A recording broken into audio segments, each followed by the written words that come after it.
What difference does it make when women are at the very top of economic decision-making organizations? And I'll still ask it, but having listened to you, that was a speech that you made on Wednesday that I think marked a lot of people. You opened by talking about women in India, women in Pakistan. Perhaps not the most typical speech that one might have expected at the IMF, but you made it very clear why those stories are incredibly relevant to the economic growth of the world. So let me ask you both the broad and the specific. What difference does it make? Well, first of all, it gives us a chance to speak up for what we care about. And I do care a lot about gender diversity. I do care a lot about inclusiveness. And I care about it because it's important for humanity. I care about it because it's important for economics. And I hope that I've convinced a number of people on Wednesday that it makes economic sense to improve the situation of women, to make sure that they have access to education, that they have access to health, that they have access to jobs, that they have access to financing, and that they can sit at the table with the same and the equal rights and opportunities. It's not the case in many corners of the world, but as you know, my economists very often at the moment say, there are downside risks. Well, on the gender front, I think that there are huge upside risks about embracing the cause of diversity. Now, in terms of, you know, what difference does it make? I think we all come to whatever we do, whoever we are, with our heritage, with how we've been brought up, with how we've seen our parents, our grandparents behave and operate themselves. And very often, as a little girl, then as a young woman, you know, I have suffered my lot of discrimination. I was brought up with brothers. I grew up in a boys' world, and I had to not fight for survival. That was okay, but you have to elbow your way in. And when you come with that sentiment of having been in a minority for a long period of time, then you are much more attentive to minorities. You're much more attentive to what differences how they can improve the understanding, how they can enlarge the horizon. And I think as a result, as far as I'm concerned, I think I listen more, I'm more attentive to those in the back of the room that sit in the dark and don't want to talk and yet have a lot to contribute. So, you know, typically people will say women are more inclusive, they're better team players.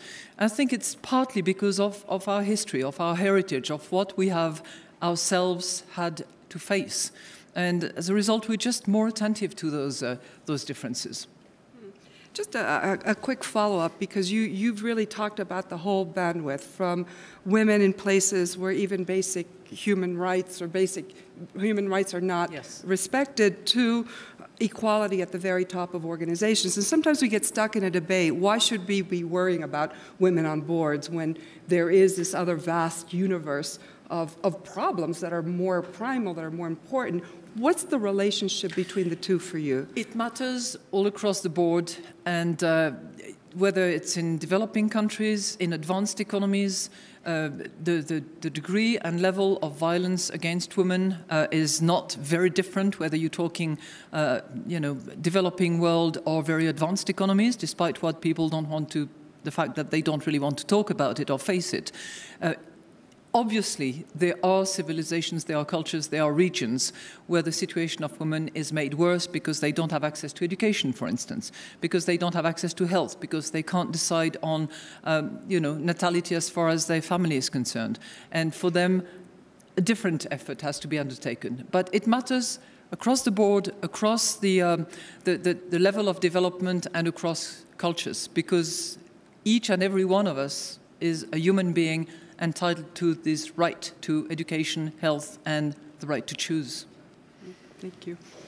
So I'd like to ask you, President Faust, my next question, which is in a way similar. You're also a woman first first president of Harvard, a woman president of Harvard. And I remember that when you were first asked about that, your reaction was, I'm not the first woman president of Harvard, I am the president of Harvard.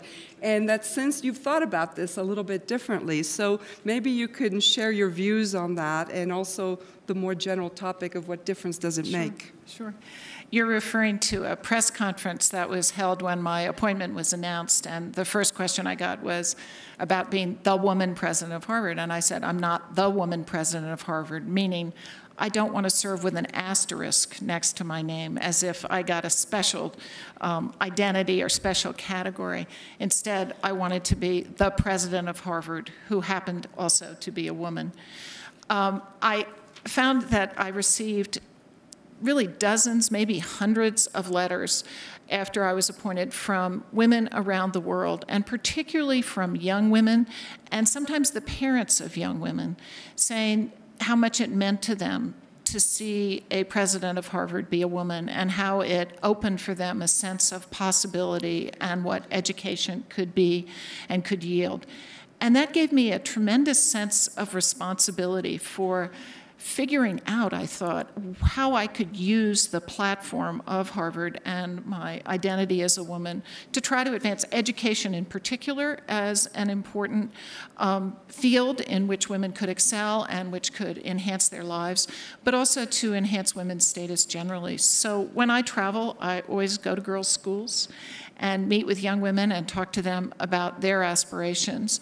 And it has made me very aware of how conversation, discussion, highlighting this very session, the existence of this session where we're talking about this, focuses us on thinking hard and articulating the issues before us. And so I think that conversation, highlighting, underlining, you're getting up and giving that speech, all of that, I think, makes everyone recognize that it's all of our agenda to undertake these kinds of changes, and it's something that we all must be committed to. Now, you asked me a second part of the question, which was, what difference does it make? What difference does it make? I think you've said quite a bit about that. I just want to say how resonant I found your comments about growing up with brothers and boys. I also grew up in this world of boys, and I think it made me so aware of difference and the opportunity in that difference of interacting in ways that could change a dynamic or use the different socialization I had to be attentive to a room, to a group, to a community in a positive way in a variety of contexts later on. And so I think I would just underscore what you said. I think we bring those different kinds of training that girls had to bear on how we interact in a way that I think has been said sometimes in relation to the developing world. When you give microfinance to women or you empower women, they're going to think about their families. They're going to think about a broader community. And I think that's part of, and I think it's part of the kind of upbringing that you were describing, the values that women are often instilled with. Thank you. Commissioner Reding, my next question is to you. You also have made some famous words. The ones that I remember are, I don't like quotas, but I like what they do. So in November, you passed a law mandating 40% women on corporate boards in Europe. And you also said, maybe fewer people heard this quote, that in your 30 years plus in this business, you've never seen such a fight. And so tell us about that. How did you become convinced this was the way to go? And what's the very strong opposition and disagreement about this still all about? What convinced me to go to this way? Well, first, the facts and the figures. We are an aging, I'm speaking about Europe, of course, because that is what I'm responsible for. We are an aging continent, not having enough new talent growing. And then we have 65% of our university graduates which are females. So at a certain moment, we leave those in a corner. We train them, we don't utilize them. We do have the talent, we do have the competence, and we don't make use of it in our societies. Now, all the studies which have been made, not by universities only, but also by Goldman Sachs, by Deutsche Bank, by McKinsey, and so on and so forth, they all show that more women you have in top management, the better economic results you are doing.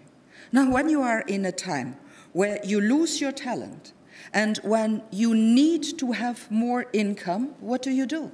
Well, you push your talent upwards. And that is exactly what I tried to do first with asking the companies to do it by themselves. You know what was the result? Nothing. It went forward 0.5 percentage point per year. And I calculated again. If we continue like this, we are in 2060 before things are really in equilibrium. Now, I don't want to wait until 2060. I think it is now the moment.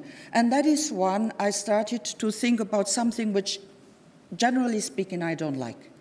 I don't like to intervene very strongly, but I thought it was the only way, because I had also good examples. France, for example, and you agree with me, France was standing at 12% women on board of the listed companies.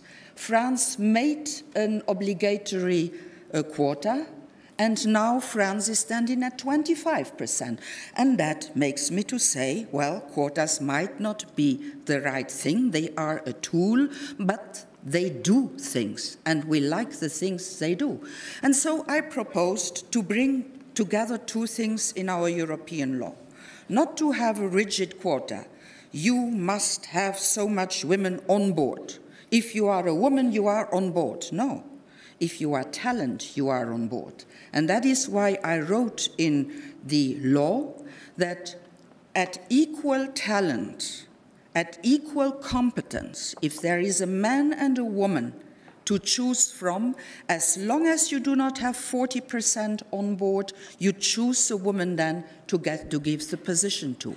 It is about quality, it is about not losing out our talent, and I think the best are good enough in order to lead our companies, and women are part of the best. Very short follow-up.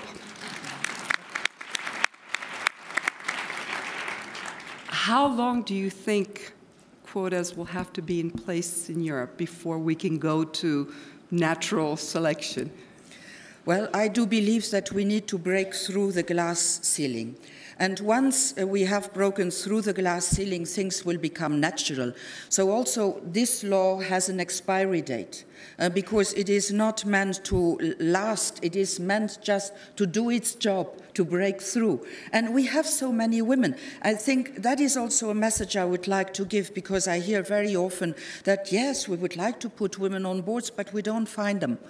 So I passed this message to the business schools. And there were the business schools in France and in Great Britain who joined forces because they had become very upset. They had seen that women were doing the best MBAs and got the worst positions after the MBAs. So they made a searchable database. They started Britain and France. Now it is a worldwide initiative. INSEAD has been a driving force. Your university, your business school is on board too. There is now a searchable database with 8,000 CVs of women who have done their MBAs, who have year-long management experience, and who are board ready, who can be put on the boards at once. So please do it. Since the moment I put the legislation in the pipeline, you know what has happened? The movement which wasn't there before has started. In 1 year now, we had 3% forward going, 3% more women as a European average. Compare that with the 0.5% growing in the years before. Sometimes you need political leadership in order to change the business world. Thank you. Thank you. Kevin, I would like to ask you